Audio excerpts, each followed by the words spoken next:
Hi everybody, welcome to my channel Pragati Path. This is me Pragati Mishra. और आज यहाँ पर हम लोग देखने जा रहे हैं डीएलएड सेकंड सेमेस्टर का सोशल स्टडीज़ का पार्ट। यहाँ पे जो भी बहुत ही इंपॉर्टेंट क्वेश्चंस हैं वो आपको यहाँ पर बताए जाएंगे और इसके साथ ही ये बताया जाएगा कि जब मैंने एग्जाम दिया था तब कौन कौन से क्वेश्चन आए थे और क्या किस तरीके से मैंने बहुत ही कम समय में सोशल साइंस का पार्ट तैयार किया था। तो चलिए देखते हैं। अति लघु उत्तरीय प्रश्न भी यहाँ पर आपके देखेंगे थोड़े से एक्सप्लेनेशन के साथ में। ये सारे क्वेश्चंस हम लोग देखेंगे। शुरू करते हैं। पहला क्वेश्चन, यहाँ पर पहला क्वेश्चन है, मौर्य किस जाति के थे? ठीक है, तो इसका आंसर है क्षत्रिय। मौर्य वंश के बारे में थोड़ा बहुत पढ़ लीजिएगा। चंद्रगुप्त मौर्य और जो चंद्रगुप्त दो कहे जाते हैं उनके बारे में थोड़ा सा आप पढ़ लीजिएगा, इंपॉर्टेंट है। दूसरा क्या है, मौर्य वंशीय शासन से भारत में राजनीतिक एकता तो यहाँ पर क्या है, स्थापित हुई। मुद्रा राक्षस का रचयिता, ये मेरे समय पे आया था क्वेश्चन, बहुत इंपॉर्टेंट क्वेश्चन है और इसके पहले भी मैं देख रही थी, कई बार पूछा गया। तो ये एक इंपॉर्टेंट क्वेश्चन है। विशाख दत्त के द्वारा मुद्रा राक्षस लिखा गया। प्रथम ऐतिहासिक सम्राट माना जाता है किसे? चंद्रगुप्त मौर्य को माना जाता है। वीडियो को लाइक करते चलिएगा और चैनल को जरूर से सब्सक्राइब कर दीजिएगा। हर एक सब्जेक्ट का आपको यहाँ पर वीडियो मिलेगा और मेरा एक्सपीरियंस भी हर एक वीडियो में मैं आपको बताऊंगी। मैं आपको बता दूं कि डीएलएड के हर एक सेमेस्टर में मेरे 92 से 94% मार्क्स आए थे। वो किस तरीके से आए थे वो मैं आपको बताऊंगी। स्टडी स्मार्ट करिए और स्टडी हार्ड करने से इतना कोई इफेक्ट नहीं पड़ता है अगर आप स्मार्टर तरीके से स्टडी नहीं कर रहे हैं। क्वेश्चन नंबर 5 देखिए, चाणक्य का वास्तविक नाम क्या था? विष्णुगुप्त। छठा, मौर्यों की शासन व्यवस्था का स्वरूप क्या था? तो ये था राजतंत्रात्मक। चंद्रगुप्त मौर्य किस वर्ष सिंहासनारूढ़ हुआ था? ये है 322 ईस्वी पूर्व। तो इतने क्वेश्चंस जो हैं इनमें से सबसे इंपॉर्टेंट कौन सा था आपका? एक तो ये हो गया, चाणक्य का वास्तविक नाम। प्रथम ऐतिहासिक सम्राट कौन थे? चंद्रगुप्त। और मुद्रा राक्षस के रचयिता कौन थे? विशाख दत्त। अब यहाँ पर देखिए, चंद्रगुप्त मौर्य की मृत्यु हुई 298 ईसा पूर्व। चंद्रगुप्त मौर्य ने अंतिम दिनों में किस धर्म को अपनाया था? तो इन्होंने जैन धर्म को अपनाया था। ये एक इंपॉर्टेंट क्वेश्चन बनता है आपका। चंद्रगुप्त मौर्य का मृत्यु स्थल क्या था? तो श्रवण बेलगोला। मौर्य काल में प्रशासन में किस भाषा का प्रयोग किया जाता था? इंपॉर्टेंट क्वेश्चन है ये, मेरे समय पे क्वेश्चन पूछा गया था। कई सारे इसमें ऐसे क्वेश्चंस हैं जो कि आपके कई बार पूछे गए हैं। भारत में सर्वप्रथम मुद्राओं का प्रचलन किसने किया? तो ये जनपदों ने किया। मौर्य काल में प्रचलित सिक्के को क्या कहते थे? पड़। बिंदुसार की मृत्यु कब हुई? तो ये 232 ईसा पूर्व। तो मैं आपको रिकमेंड करूंगी, ये अगर आपको याद है एक बार तो आप रिवाइज कर ले, लेकिन अगर नहीं याद है तो अब याद मत करिएगा क्योंकि जब टाइम कम होता है तो इतना ज्यादा ये सब नहीं पढ़ा जाता है। अब जो इम्पोर्टेंट चीजें होती हैं वो मैं आपको बताते चलूंगी। गुप्त वंशीय शासन की स्थापना कब हुई? 319 ईसा पूर्व ईस्वी। और गुप्त काल में उद्योगों में कार्यरत लोगों के निगम का नाम था कुलिक। गुप्त काल में रेशम का व्यापार एक प्रमुख उद्योग था। रेशमी वस्त्र बुनने वालों को क्या कहते थे? तो पट्टला। गुप्त काल में बड़े संघों के प्रतिनिधियों को कहते थे, यहाँ पर सही जवाब है नैगम।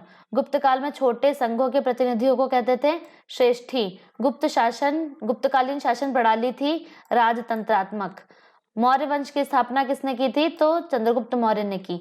ये जो वीडियो है, इस वीडियो से पहले मैं आपका प्रारंभिक शिक्षा के नवीन प्रयास और वर्तमान भारतीय समाज और प्रारंभिक शिक्षा, इन दोनों सब्जेक्ट्स पर इस तरीके का वीडियो बना चुकी हूँ। एक 25 मिनट का है और एक है 19 मिनट का। तो वहां पर काफी सारी चीजें मैंने डिस्कस की हैं। अगर आपको वो देखना है तो आई बटन में लिंक दिया हुआ है और आपको डिस्क्रिप्शन बॉक्स में भी लिंक दिया रहेगा। बाकी एक मेरी जो प्लेलिस्ट है डीएलएड सेकंड सेमेस्टर बाई प्रगति मिश्रा, इसको आप यूट्यूब पर जाकर सर्च करेंगे तब भी पूरी प्लेलिस्ट खुल के आ जाएगी। अदरवाइज आप मेरे चैनल पर जाकर प्लेलिस्ट वाले सेक्शन में ये खोलेंगे तो वहां पर जितने भी वीडियो हैं डीएलएड सेकंड सेमेस्टर के तो वो आप देख सकते हैं। सिर्फ इंपॉर्टेंट वीडियोज ही हैं वहां पे और इसके अलावा आपको लगातार एक ही वीडियो में सारे के सारे 2016 से 19 तक के पेपर मिल जाएंगे। जैसे कि सोशल साइंस है तो 16 से 19 तक का पेपर एक वीडियो में, तो वो भी बहुत ज्यादा वीडियो लंबा नहीं होगा, 20 से 25 मिनट का होगा। इसे बोलते हैं स्मार्ट स्टडी। इस तरीके से ही आपको आखिरी समय पे स्टडी करनी चाहिए। आगे देखिए नेक्स्ट क्वेश्चन, अर्थशास्त्र नामक ग्रंथ के रचयिता कौन थे? तो ये थे कौटिल्य। इंपॉर्टेंट क्वेश्चन, अर्थशास्त्र के रचयिता। गुप्त संवत को प्रारंभ किसने किया? चंद्रगुप्त प्रथम ने प्रारंभ किया। और ये नेक्स्ट, हरिशेड कौन था? ये थे कवि। सुदर्शन झील का पुनर्निर्माण किसने करवाया? स्कंदगुप्त ने करवाया। कालिदास किस राजा के दरबारी कवि थे? चंद्रगुप्त विक्रमादित्य के। ठीक है, चंद्रगुप्त जो द्वितीय थे, चंद्रगुप्त विक्रमादित्य, उन्हीं को कहते थे। और विक्रम नाम से फेमस थे। विक्रम बेताल आपने सुना होगा, वही वाले ये हैं। दशावतार मंदिर कहाँ है? तो ये है देवगढ़ में। भारतीय नेपोलियन किस सम्राट को कहा जाता है? समुद्रगुप्त को कहा जाता है। अजंता वर्तमान के किस राज्य में स्थित है? महाराष्ट्र में स्थित है। एलोरा क्यों प्रसिद्ध है? तो एलोरा प्रसिद्ध है आपकी चित्रकला के लिए। ठीक है, एलोरा की जो गुफाएं हैं वहां पर बहुत सारी चित्रकला बनी हुई है, दीवारों पर उकेर के बनाई गई है, तो इसी के लिए वो बहुत ज्यादा प्रसिद्ध है। महाराष्ट्र में है ये गुफाएं। और हर्ष के शासनकाल में कौन सा चीनी यात्री भारत आया था? ये चीनी यात्री वाले क्वेश्चन बहुत पूछे जाते हैं, तो आप याद रखो 2-3 चीनी यात्री जो हैं उनका थोड़ा सा ब्यौरा पढ़ लो। ठीक है, कि कौन, मान लो फायान का और हेनसांग दो का पढ़ लिया आपने, तो ये भी आ जाता है टिप्पणी लिखने को कि 2 चीनी यात्रियों के बारे में लिखिए। हर्षचरित का रचनाकार था कौन था? बाणभट्ट। तो ये अच्छा क्वेश्चन है। हर्ष द्वारा किस ग्रंथ की रचना इनमें से नहीं की गई? तो वो है हर्षचरित। हर्षचरित ये बाणभट्ट द्वारा रचित है। बाणभट्ट कौन थे? एक ब्राह्मण थे और जो राजा हर्ष थे इनके दरबारी कवि थे। हर्षचरित में राजा हर्ष के राज्य के इतिहास के बारे में पूरी जानकारी दी गई है। अब ये रत्नावली किसके द्वारा रचित है? तो रत्नावली ये हर्ष के द्वारा रचित है। प्रियदर्शिका क्या है? ये प्रियदर्शिका जो है ये राजा हर्ष द्वारा रचित एक नाटक है जो संस्कृत भाषा में लिखा गया है, और ये राजा उदयन और प्रियदर्शिका, राजकुमारी प्रियदर्शिका के प्रेम प्रसंग के बारे में है। और ये बात करते हैं नागानंद की, तो ये संस्कृत के जो टॉप नाटक थे, मतलब सर्वश्रेष्ठ नाटक थे, उनमें से एक था। ये भी राजा हर्ष द्वारा रचित है, संस्कृत में ये भी लिखा गया था। और इसमें कौन सी कहानी है? इसमें गरुड़ देवता को खुश करने के लिए एक राजकुमार अपने शरीर का त्याग कर देता है, और नागानंद मतलब नागों का आनंद, तो इसमें नागों की बलि दी जाती थी, तो उस बलि को रोकने के लिए वो राजकुमार अपने शरीर का त्याग कर देता है, जिससे कि गरुड़ देवता प्रसन्न हो जाए, नागों की बलि बंद हो जाए। नेक्स्ट क्वेश्चन, हर्षकालीन कन्नौज की सभा का सभापतित्व किसने किया? तो ये किया था ह्वेनसांग ने। हर्षकालीन सर्वाधिक प्रसिद्ध विश्वविद्यालय था नालंदा। हर्ष द्वारा हर्ष संवत की स्थापना की गई थी, तो ये 606 में। तो ये याद रखने वाली बात है। किस ग्रंथ में हर्ष को कवींद्र कहा गया है? अवंती सुंदरी कथा में। हर्ष किस वंश का राजा था? ये थे वर्धन वंश के। हर्षचरित के रचयिता कौन थे? तो देखिए अभी मैंने बताया बाणभट्ट, ये दरबारी कवि थे हर्ष के, और इसमें हर्ष के पूरे राज्य का जो इतिहास है उसके बारे में कहानी है। हर्ष का दरबारी कवि कौन था? बाणभट्ट थे। जयचंद ने पृथ्वीराज की सहायता नहीं की क्योंकि उसकी पुत्री संयोगिता का उन्होंने अपहरण कर लिया था। गहड़वाल वंश की स्थापना किसने की? तो ये की है चंद्रदेव ने। नेक्स्ट, पृथ्वीराज रासो के रचयिता कौन है? चंद्रबरदाई। ये बहुत इंपॉर्टेंट है क्वेश्चन। ठीक है, एक है परमाल रासो, तो परमाल रासो के जो रचयिता हैं वो हैं जगनिक। नेक्स्ट क्वेश्चन देखिए, खजुराहो के मंदिरों का निर्माण कराया था, तो किसने कराया था? चंदेल वंश के राजाओं ने। राजपूत काल में पुत्री का जन्म माना जाता था, अशुभ माना जाता था। राजपूत काल में बाल हत्या की जाती थी। राजपूत काल में बहुविवाह प्रथा प्रचलित थी। राजपूत काल में दास प्रथा का विकास हुआ था। और विल्हड़ द्वारा रचित ग्रंथ कौन सा है? तो विक्रमांक देव चरित। कांची का कैलाश मंदिर किस शैली में बनाया गया है? राज सिंह शैली में, कांची का कैलाश मंदिर। चालुक्य वंश का सबसे प्रतापी राजा कौन सा था? पुलकेशिन द्वितीय। महामल्लपुरम नगर की स्थापना किसने की थी? तो यह है नरसिंह वर्मन ने।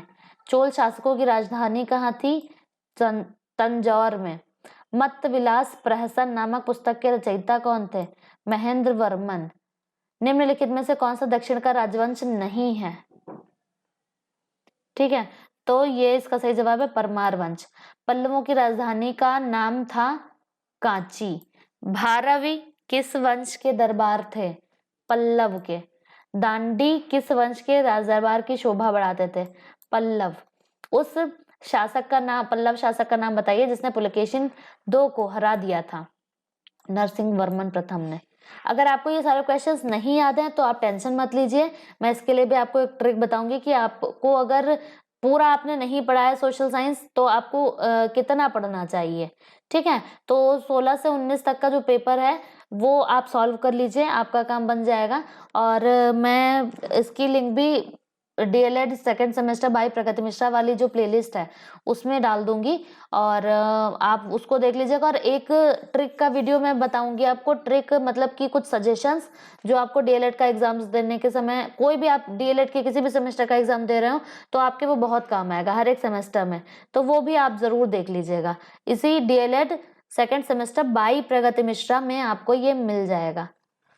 वीडियो को लाइक नहीं किया है तो लाइक करते हुए आगे। नेक्स्ट क्वेश्चन देखिए, 7वीं शताब्दी के प्रथमार्ध में 3 प्रमुख शासकों ने संस्कृति का विकास किया, निम्न में से कौन उन 3 में से नहीं था? तो इंद्र फर्स्ट। पल्लव वंश का सबसे प्रतापी शासक था नरसिंह वर्मन फर्स्ट। कांची के बैकुंठ पेरुमल मंदिर का निर्माण किस पल्लव शासक ने कराया? तो नंदिवर्मन सेकंड ने। अंतिम पल्लव शासक थे अपराजित। चालुक्य विक्रम संवत कब स्थापित किया गया? 1076 ईस्वी पूर्व। चालुक्य विक्रम संवत का संस्थापक कौन था? तो विक्रमादित्य 6। वातापी के चालुक्यों ने किस नगर में मंदिरों का निर्माण कराया? ऐहोल में। पल्लव शासकों ने रथ वाले मंदिर किस स्थान पर बनवाए? महाबलीपुरम। ये इंपॉर्टेंट है। वर्धन वंश का संस्थापक कौन था? नरवर्धन। चोल साम्राज्य को वास्तविक शक्ति प्रदान करने वाला शासक था राजराज वन। किस चोल शासक को महान कहा जाता है? तो महान कहा जाता है राजराज वन को। ठीक है, वैसे महान किसको किसको कहा जाता है? वैसे महान कहा जाता है सिकंदर को और अकबर को और अशोक को। ठीक है, चोल वंश सर्वाधिक प्रसिद्ध है अपनी प्रशासनिक व्यवस्था के कारण। मोहम्मद साहब का जन्म कब हुआ? तो अब यहाँ से अब इस्लाम का उदय वाला पार्ट आपका शुरू हो गया है। अलबरूनी किसके राज दरबार से संबंधित था? महमूद गजनबी के। इस्लाम धर्म को मानने वाले दिन में नमाज पढ़ते थे, कितनी बार पढ़ते थे? 5 बार पढ़ते थे।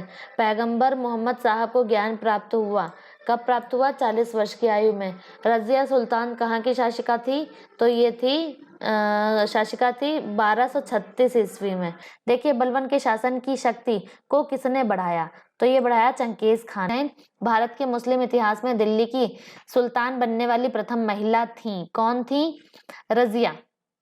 बलबन के समक्ष निम्नलिखित समस्याएं थीं। मंगोल आक्रमणों से सीमा की सुरक्षा करना। बीच बीच में मैं आपको ये भी बताती जाऊंगी कि जब मैंने एग्जाम दिया था तो उस समय कौन कौन से क्वेश्चन आए थे और मोस्ट इंपोर्टेंट क्वेश्चंस उस समय पे कौन से थे। जलालुद्दीन फिरोज खिलजी ने शासन किया, 6 वर्ष तक शासन किया। अलाउद्दीन खिलजी ने शासन किया तो देखिए 20 वर्ष तक किया। अमीर खुसरो विद्वान था, तो ये था अलाउद्दीन के समय में। ठीक है, अमीर खुसरो से रिलेटेड क्वेश्चन आपके आ सकते हैं। अलाउद्दीन खिलजी जलाउद्दीन फिरोज खिलजी के रिश्ते में क्या लगता था? तो वो भतीजा लगता था। खिलजी वंश के बाद नए राजवंश की स्थापना हुई, तुगलक वंश की। जौहर प्रथा क्या थी? तो जौहर प्रथा थी राजपूत स्त्रियां आग में कूदकर प्राण दे देती थी। और मलिक काफूर किस सुल्तान का सेनापति था? तो ये था अलाउद्दीन खिलजी का। अगर आपने ये सब नहीं पढ़ा है तो आप ज्यादा टेंशन में मत आइए, एक 2-3 मिनट का मैं वीडियो आपको बना के इसी प्लेलिस्ट में डाल दूंगी कि आपको सोशल साइंस किस तरीके से पढ़नी चाहिए। पूरा सिलेबस आपने नहीं पढ़ा है तो आपके लिए वो बहुत इंपॉर्टेंट एक मतलब समझ लिए टिप्स के टाइप का रहेगा, तो वो भी आप जरूर देख लीजिएगा। देखिए नेक्स्ट क्वेश्चन क्या है, ये बहुत इंपॉर्टेंट क्वेश्चन है। गीत गोविंद के रचयिता कौन थे? ठीक है, तो ये थे जयदेव। तुगलक वंश का संस्थापक कौन था? गयासुद्दीन तुगलक। जजिया कर लिया जाता था, हिंदुओं से लिया जाता था। निम्नलिखित में से कौन सा भक्ति आंदोलन का संत है? तो ये चैतन्य, रामानंद और गुरु नानक, ये सभी के सभी जो है भक्ति आंदोलन के हैं। कबीर के गुरु का क्या नाम था? रामानंद। गुरु नानक किस धर्म के प्रवर्तक थे? तो सिख धर्म के थे। ठीक है, और गुरु गोविंद सिंह 10वें गुरु थे, ये भी आप ध्यान रखिएगा। उनके 4 पुत्र थे, जिनको किसी तरीके से उनकी हत्या करवा दी गई थी। रामानुजाचार्य का जन्म कब हुआ था? तो 1017 में। शेख मोइनुद्दीन चिश्ती की दरगाह कहाँ है? तो ये है अजमेर में। ये इंपॉर्टेंट है। आगे देखिए, भक्ति आंदोलन के उदय के कारण, तो ये आंदोलन वाला आपका बहुत इंपॉर्टेंट हो जाता है। तो जो आंदोलन है उन सबको बहुत ज्यादा, तो अगर आप नहीं पढ़ सकते हैं तो एक बार कम से कम उनकी रीडिंग कर लीजिए। किस तरीके से आपको डीएलएड के एग्जाम्स में पढ़ना चाहिए वो भी मैं आपको ट्रिक बता दूंगी कि आपको किस तरीके से पढ़ना चाहिए। एकदम रट्टाफिकेशन नहीं करना है, किस तरीके से याद करना चाहिए। सिलेबस काफी वास्ट होता है, उनमें से कैसे चीजों को इम्पोर्टेंट मतलब इंपॉर्टेंट चीजें छांटनी चाहिए, what to do and what not to. इस पर मैं एक वीडियो बनाऊंगी जो आपको मिलेगा। यही 2-3 वीडियो आपके काम आएंगे काफी। भक्ति आंदोलन के उदय के कारण थे वर्ण व्यवस्था की कठोरता, इस्लाम का प्रभाव, जटिल ब्राह्मण धर्म। निम्नलिखित में से कौन सी भक्ति आंदोलन की एक विशेषता है? तो ये एक ईश्वर की कल्पना, गुरु की महत्ता पर बल और मानवतावादी दृष्टिकोण, ये सारे के सारे भक्ति आंदोलन की विशेषता है। तो मतलब विशेषता अगर अति लघु उत्तरी में पूछी जाएगी तो आप इसी यही 3 लिख देंगे। ठीक है, तो अति लघु उत्तरी भी आपका यहाँ से कवर हो जाता है। भारत में दिल्ली सल्तनत का वास्तविक संस्थापक कौन था? इल्तुतमिश था। भारत की प्रथम मुस्लिम शासिका कौन थी? तो वो थी रजिया बेगम। गुरु नानक का जन्म कब हुआ था? 1469 में। कुतुबुद्दीन ऐबक की मृत्यु कब हुई थी? 1210। ये मृत्यु और जन्म वाले अगर आपको याद हैं तो ठीक है, अदरवाइज अगर आपको नहीं याद है तो ये आप मत याद करिए, क्योंकि ये इतने याद नहीं रहते हैं पेपर के टाइम पे। तो जो चीजें याद रहने वाली हैं उस पर ज्यादा ध्यान दीजिए, समझने वाली और रट्टाफिकेशन पर कम। कुतुब मीनार का निर्माण किसके द्वारा कराया गया था? तो ये कराया गया था कुतुबुद्दीन ऐबक के द्वारा। खिज खां कौन था? ये था लोधी वंश का संस्थापक। दिल्ली की जामा मस्जिद का निर्माण किसने करवाया था? ये करवाया था शाहजहां ने। ठीक है, वीडियो को लाइक करते हुए आगे बढ़िएगा और चैनल को सब्सक्राइब ना किया हो तो जरूर कर दीजिएगा। मैं सीटीईटी और टीईटी की प्रिपरेशन आपकी करवाती हूँ और चारों एग्जाम्स मैंने अपने पहले अटेम्प्ट में क्लियर किए हैं विद 100+ मार्क्स। तो उसकी स्ट्रेटेजी वगैरह भी मैं शेयर करती रहती हूँ।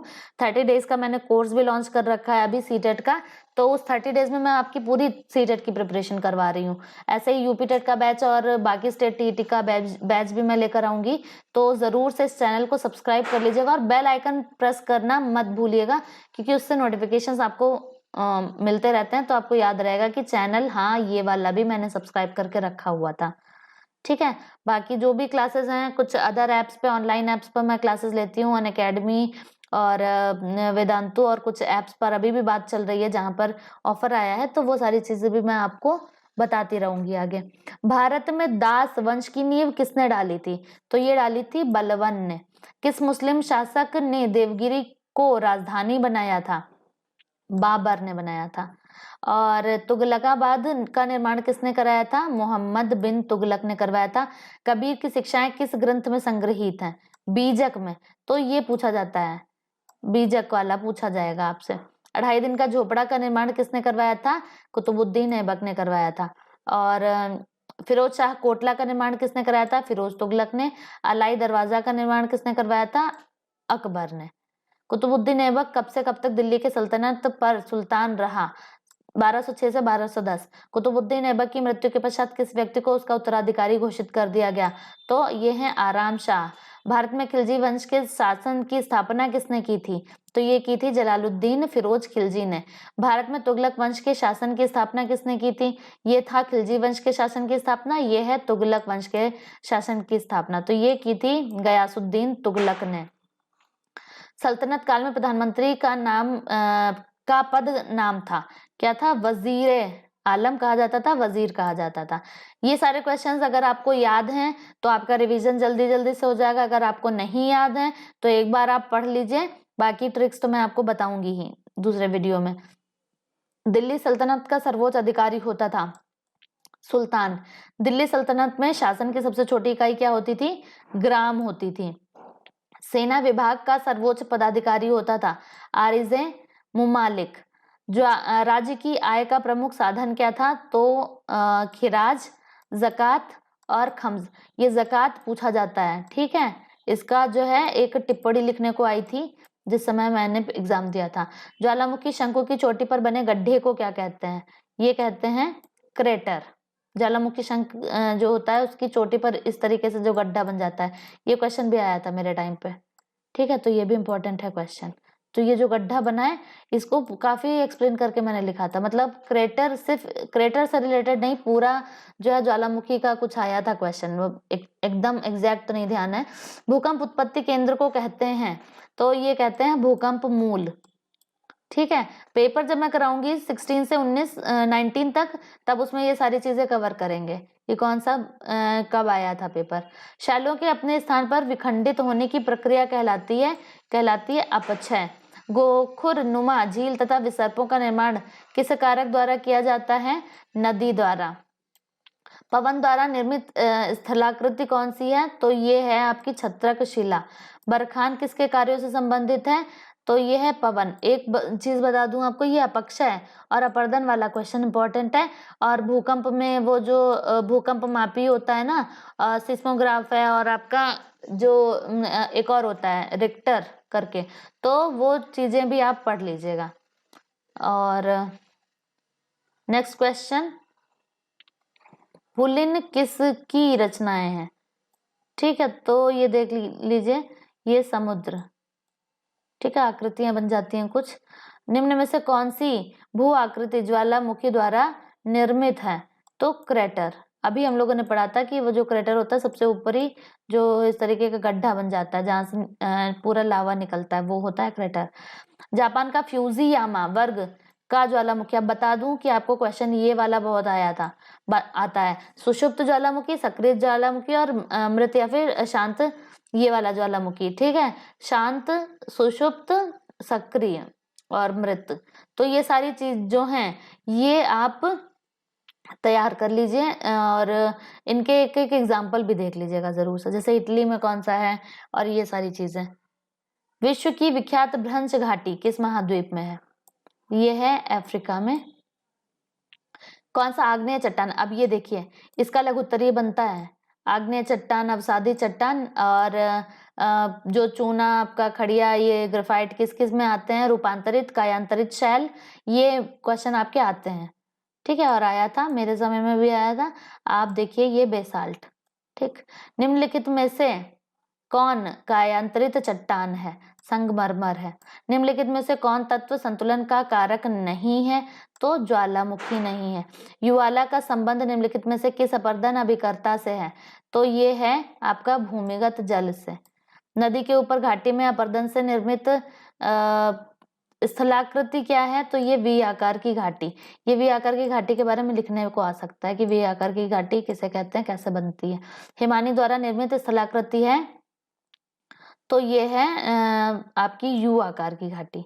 तो नदी के ऊपर घाटी में अपर्दन से जो बनती है वो है वी आकार की, और हिमानी के द्वारा जो बनती है वो है यू आकार की। किस देश में सबसे ज्यादा ज्वालामुखी पाए जाते हैं? तो पाए जाते हैं जापान में। ठीक है, और लकड़ी के घर भी बनाए जाते हैं जापान में। भूकंप भी आता है बहुत ज्यादा, तो ये आपकी याद रखने वाली बातें हैं। और चैनल को जरूर से सब्सक्राइब करके और वीडियो को लाइक करके ही आगे बढ़िए। देखते हैं क्वेश्चन 138। 26 जनवरी 2001 को भारत के किस राज्य में भूकंप आया था? गुजरात में आया था। सूर्य के सतह का तापमान कितना होता है? 6000 डिग्री सेंटीग्रेड। हमारी पृथ्वी से सूर्य लगभग अच्छा, ये सेंटीग्रेड वाला जो फॉर्मूला है आपका, ये भी बहुत बार पूछा जाता है। एक फॉर्मूला आपका पूछा जाता है वही सेंटीग्रेड टू केल्विन और फॉरेनहाइट वाला, मतलब सेंटीग्रेड से फॉरेनहाइट में कैसे चेंज करेंगे और फॉरेनहाइट से केल्विन में कैसे चेंज करेंगे, इस तरीके से। तो उसका फॉर्मूला मैं आपको बता देती हूँ, बहुत ही इंपॉर्टेंट है। और ये पेपर में भी आया हुआ, मेरे समय में भी जब मैंने एग्जाम दिया था डीएलएड का तब भी आया हुआ था। तो फॉर्मूला मैं आपको यहाँ पर बता देती हूँ। फॉर्मूला है सी, ऐसे बता देती हूँ मैं, ठीक है, C plus 273.15 is equal to K। एक ये फॉर्मूला है, और इसके अलावा दूसरा फॉर्मूला क्या है? दूसरा फॉर्मूला भी मैं आपको यहाँ पर बता दे रही हूँ। दूसरा है K is equal to F यानी कि फॉरेनहाइट माइनस 32 और बाई 9। नेक्स्ट क्वेश्चन देख लें। हमारी पृथ्वी से सूर्य लगभग कितना दूर है? तो ये है 15 करोड़ किलोमीटर। सूर्य के केंद्रीय भाग में कौन सी गैस हीलियम में परिवर्तित होती है? तो ये है हाइड्रोजन।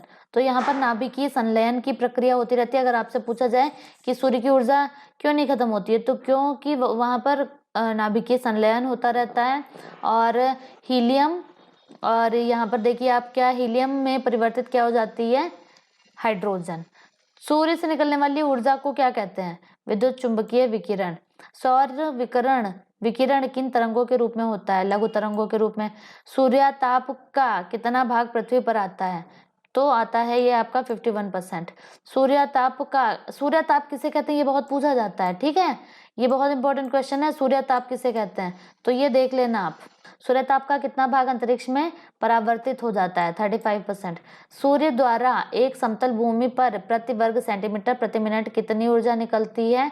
तो 2 ग्राम कैलोरी निकलती है। सूर्य की किरणें पृथ्वी तक लगभग कितने समय में आती हैं? तो ये आ जाती हैं आपके 8 मिनट में। निम्न में से कौन सी गैस वायुमंडल में सूर्य की पराबैंगनी किरणों को अवशोषित कर लेती है? तो यह है ओजोन, ठीक है, ये बहुत पूछा जाता है। पराबैंगनी किरणों का, अल्ट्रावायलेट जो आपकी रेज हैं, इनका भी पूछा जाता है। सबसे हानिकारक कौन सी होती है? सी होती है, ठीक है। वीडियो को लाइक कर देना अगर वीडियो आपको पसंद आ रहा हो तो। बाकी लेयर्स पढ़ लेना, लेयर्स कौन कौन सी होती हैं। सबसे पहली जो लेयर होती है वो आपकी होती है जो पृथ्वी के सबसे पास में होती है, उसे क्या कहते हैं? क्षोभ मंडल, क्या बोलते हैं? ट्रोपोस्फेयर। देन होती है आपकी स्ट्रेटोस्फेयर, समताप मंडल। देन आपकी होती है मेसोस्फेयर यानी कि मध्य मंडल।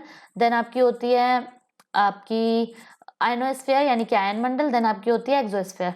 तो मेरा सिलेबस पूरा जो है इंग्लिश हिंदी दोनों में कवर है, क्योंकि मैं सीटेट पूरे इंडिया लेवल के स्टूडेंट्स को पढ़ाती हूँ। बंगाल और पूरा अंडमान निकोबार के भी स्टूडेंट्स हैं कुछ, जम्मू एंड कश्मीर। तो आप भी क्लासेस कर सकते हैं उसकी। चैनल को ज़रूर से सब्सक्राइब करके रखें, और पूरा का पूरा कोर्स आपका बहुत अच्छी स्पीड में और बहुत ही इंपॉर्टेंट क्वेश्चंस को बताते हुए कराया जा रहा है। 30 डेज का एक कोर्स मैंने लॉन्च किया है उसमें। जलीय समीरें कब चलती हैं? बताइएगा, कब चलती हैं? दिन में चलती हैं। वायु किधर से किधर चलती है? अधिक वायुदाब से निम्न वायुदाब की ओर चलती है। इससे एक क्वेश्चन याद आ गया आपका, पूछा जाता है वो ज्वार भाटा कैसे आता है? चंद्रमा की चुंबकीय शक्ति वाला कॉन्सेप्ट जो है वो एक बार आप यहाँ पर देख लीजिएगा। उपोष्ण उच्च वायुदाब से विषुवत रेखीय निम्न वायुदाब की ओर चलने वाली पवनों को क्या कहते हैं? तो ये कहते हैं सन्मार्गी पवनें। पृथ्वी पर आने वाली सूर्य की किरणों का कोण क्या कहलाता है? आपतन कहलाता है। और उपोष्ण उच्च वायुदाब से उपध्रुवीय निम्न वायुदाब के बीच चलने वाली पवनों को क्या कहते हैं? पछुआ पवनें कहते हैं। चक्रवात में निम्न वायुदाब कहाँ पर होता है? वो होता है केंद्र में, ठीक है। चक्रवात जो है अंदर से बाहर की ओर इस तरीके से चलता है, अंदर से ऐसे बाहर की ओर। तो जो केंद्र है, केंद्र में जो है निम्न वायुदाब होता है। प्रति चक्रवात में अधिक वायुदाब कहाँ होता है? तो इसका ऑपोजिट हो जाएगा, ये होता है केंद्र में। संवाहनिक वर्षा कहाँ होती है? विषुवतरेखीय प्रदेशों में होती है। महासागरों से स्थल की ओर चलने वाली पवनों को क्या कहते हैं? ये कहते हैं अभितट पवनें। वायुमंडल की सबसे निचली परत का नाम क्या है? ये है क्षोभ मंडल। देखो अभी मैंने बताया था आपको ये, ठीक है। तो ये बहुत इंपॉर्टेंट क्वेश्चन है। ओजोन गैस किस मंडल में पाई जाती है? ये पाई जाती है आपकी समताप मंडल में। यही सब क्वेश्चंस हैं जो ज्यादा पूछे जाते हैं, चाहे आप एवीएस ले लो टेट सी टेट का, या फिर आपका ये वाला भी एग्जाम ले लो, तो इसमें ये इस टाइप के क्वेश्चंस पूछे जाएंगे आपसे भूगोल वाले पोर्शन में। ओजोन गैस समताप मंडल में पाई जाती है। आगे बढ़िए, क्या लिखा है? सबसे कम वार्षिक तापांतर पाया जाता है, तो ये पाया जाता है विषुवतरेखीय क्षेत्रों में। संगठित वायुमंडल की संभावित ऊंचाई कितनी है? तो यह है 1600 किलोमीटर। ओजोन मंडल का विस्तार क्षेत्र आता है, ये आता है 50 से 80 किलोमीटर की ऊंचाई पर। और वायुमंडल में गैस की मात्रा सबसे अधिक कब होती है? तो सबसे ज्यादा अधिक नाइट्रोजन होती है। 78% तक नाइट्रोजन पाई जाती है वायुमंडल में, और 21% तक पाई जाती है आपकी ऑक्सीजन। बाकी 1% में बाकी हीलियम और जो जितनी भी अक्रिय गैसें हैं, कार्बन डाइऑक्साइड है, ये सारी गैसें पाई जाती हैं 1% में। समुद्र का निकटवर्ती क्षेत्र क्या कहलाता है? तो ये कहलाता है महाद्वीपीय निमग्न तट। पृथ्वी के कितने प्रतिशत भाग पर जल है? तो ये है 71% पर। सबसे बड़ा महासागर कौन सा है? तो ये है प्रशांत महासागर। महाद्वीपीय निमग्न तट की गहराई होती है 150 से 200 मीटर तक। महाद्वीपीय ढाल कैसा होता है? ये होता है खड़ा। समुद्री जल में औसत लवणता प्रति किलोग्राम कितनी होती है? 35 ग्राम। महासागरीय जल में लवणता किस क्षेत्र में सर्वाधिक पाई जाती है? तो ये पाई जाती है उष्णकटिबंधीय क्षेत्र में। पृथ्वी के धरातल में नीचे शैल के संतृप्त भागों में संचित जल कहलाता है, ये क्या कहलाता है? भूमिगत जल। वर्षण का सामान्य रूप जो है वो क्या है? ये है वर्षा। सबसे गहरा जो गर्त है ये, ठीक है, गर्त सबसे गहरा है मेरियाना गर्त, ये पूछा जाता है आपसे। मेरियाना ट्रेंच जो है ये सबसे गहरा है। निम्नांकित में से कौन सा रोग प्रयुक्त बैक्टीरिया युक्त प्रदूषित जल पीने से होता है? तो ये है आपका टाइफाइड हो जाता है। और आपका ये जल को शुद्ध करने वाली दवाई कौन सी होती है? ये सब पूछा जाता है, DDT। निम्नांकित झीलों में सबसे अधिक लवणता किस झील में पाई जाती है? तो ये पाई जाती है वान झील में। निम्नांकित में से सबसे अधिक खारा समंदर कौन सा है? तो ये है मृत सागर। भारतीय, अब आ जाता है आपका पॉलिटी, ठीक है, यहाँ से पॉलिटी और इकोनॉमिक्स के कुछ क्वेश्चंस होंगे, तो ये आपका पॉलिटी का आ गया। भारतीय संविधान की प्रस्तावना में पंथ, निरपेक्ष तथा समाजवादी शब्दों को किस संविधान के द्वारा जोड़ा गया है? तो यह है 42वें। संविधान निर्मात्री सभा के अध्यक्ष। सबसे ज्यादा पूछा जाने वाला पॉलिटी का क्वेश्चन यही है, ठीक है, सबसे ज्यादा जो पॉलिटी का क्वेश्चन पूछा जाता है वो यही है। डॉक्टर राजेंद्र प्रसाद स्थायी सदस्य थे कि अस्थायी सदस्य थे? कौन था स्थायी अस्थायी सदस्य? ये सारी चीजें बहुत पूछी जाती हैं पॉलिटी में। प्रारूप समिति के अध्यक्ष कौन थे? ये थे भीमराव अंबेडकर। ये भी आपका बहुत इंपॉर्टेंट क्वेश्चन है। भारतीय संविधान का जनक किसे कहा जाता है? भीमराव अंबेडकर जी को। ये भी बहुत इंपॉर्टेंट है। भारतीय संविधान को लागू कब किया गया? 26 जनवरी 1950 में। भारतीय संविधानों में अनुच्छेद की संख्या क्या है? 395, ये पूछा जाता है। भारतीय संविधान में अनुसूचियां हैं 12। संविधान के द्वारा नागरिकों को प्रदत्त मौलिक अधिकारों की संख्या है 6। अब ये मौलिक अधिकार आपसे डिटेल में जरूर पूछा जाएगा, मतलब 100% पूछा जाएगा। पूरी चीजें मुझे पता है कि हाँ आपका पेपर क्या क्या क्वेश्चन आएंगे और कहाँ कहाँ से आपका क्वेश्चन पेपर पूछा जाता है, ठीक है। तो आप जरूर से इस चैनल को सब्सक्राइब करके रखिए और DLED सेकंड सेमेस्टर बाय प्रगति मिश्रा जो प्लेलिस्ट है इसको समय समय पर देखते रहिए आपके एग्जाम तक। जो भी अपडेट्स इसमें आते हैं आप जरूर देखिएगा। संपत्ति के अधिकार को किस संवैधानिक संशोधन के द्वारा समाप्त किया गया? यहाँ पर मैं आप सबके साथ में ट्रिक्स भी शेयर करूंगी कि ये सारी चीजें मैंने याद कैसे की थी। देखते हैं ये वाला क्या है क्वेश्चन। मौलिक अधिकारों को स्थगित करने का अधिकार है, किसको है? राष्ट्रपति को। निम्नलिखित में से किस अवस्था में मूल अधिकार स्थगित किए जा सकते हैं? आपातकाल में। उपभोक्ता संरक्षण से तात्पर्य क्या है? उपभोक्ताओं के शोषण के विरुद्ध और शोषण से हटाने के लिए, अधिकारों व हितों की रक्षा करने के लिए। भारत से निर्यात होने वाले प्रमुख कृषि पदार्थ हैं चाय, मसाले, काजू, तंबाकू। अब देखो इसमें क्या पूछा जाता है? इसमें पूछा जाता है कि आपकी नकदी फसल कौन सी है? नकदी फसल पूछी जाती है। जैसे पूछ लिया गया कि चाय कौन सी फसल है, कागज किस फसल में आता है, और आपकी रबी और जायद, खरीफ, ये फसलें आप जरूर तैयार कर लीजिए कि कौन सी फसलें। चाय और कागज का तो चाय, कागज, कॉफी, कपास, ये 4-5 चीजें तो जरूर देख लीजिएगा। देखते हैं नेक्स्ट। भारतीय कृषि में निम्न एक और है गन्ना, तो ये जो है ये कौन सी फसलों में आते हैं जरूर देख लेना। भारतीय कृषि में निम्न उत्पादकता का कारण है, क्या है? पिछड़ी तकनीक, जोत का छोटा आकार और सिंचाई का प्रभाव। तो ये दा हो गया। हरित क्रांति संबंधित, अब ये बहुत इंपॉर्टेंट, इसमें क्या है? हरित क्रांति के जनक कौन थे?